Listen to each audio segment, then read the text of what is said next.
Second stage duration to 10 month, 9 থেকে 10 মাস ধরে এখানে অবস্থান করলাম। ওই স্টেজের ভিতরে রব্বুল আলামিন অনেকগুলো ঘটনা ঘটে দিয়েছেন। মায়ের পেটের ভিতরে মাদের ব্যাপারে দুই একটা কথা বলি। এত মর্যাদা, এই জন্য আপনাদেরকে বলবো, যারা যুবক আছেন দোয়া করবা সব সময় একটা ভালো স্ত্রীর জন্য। কিসের জন্য?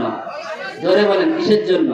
যারা বিয়ে করছেন তারাও বলবেন, রব্বানা হাব লানা মিন আজওয়াজিনা ওয়া যুররিয়াতিনা কুররাতা আয়ুন ওয়াজআলনা লিল মুত্তাকিনা ইমামা। আর দোয়া করবেন, রব্বি হাবলি মিনাস সালিহিন, ও আমার আল্লাহ এমন একটা স্ত্রী দাও, এমন একটা স্বামী দাও, যে স্বামী বা স্ত্রীকে দেখলে নয়নটা যেন জুড়িয়ে যায়। পরে বাসায় ফেরার পরে স্ত্রীর দিকে তাকালে যেন মনে হয় সুখ পাইছি। সকলে বলি আলহামদুলিল্লাহ। আমাদের দেশের মা বোনেরা তো যখন বাইরে যায় তখন সাজুগুজু হয়ে যায়, ঠিক কিনা?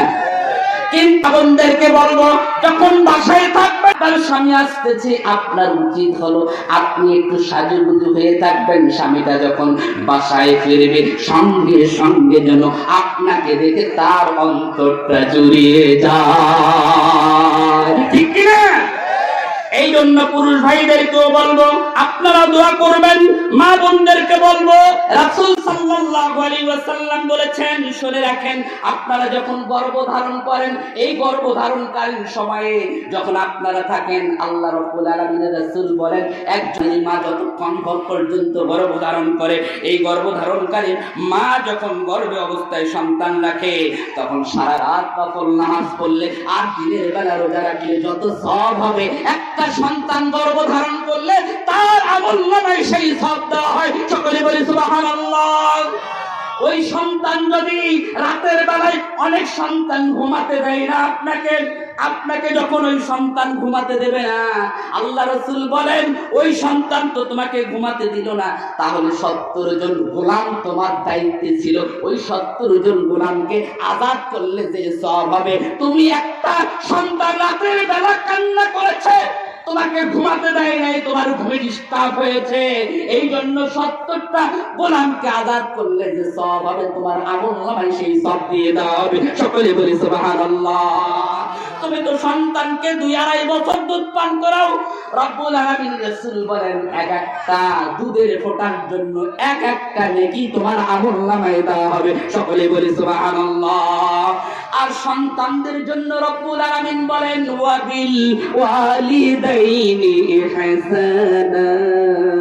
ও সন্তানেরা, তোমরা তোমার পিতামাতার প্রতি ইহসান করবে। ফালা তাকুল্লাহুমা উফফিন ওয়ালা তানহারহুমা ওয়া কুল লাহুমা কাওলান কারীমা।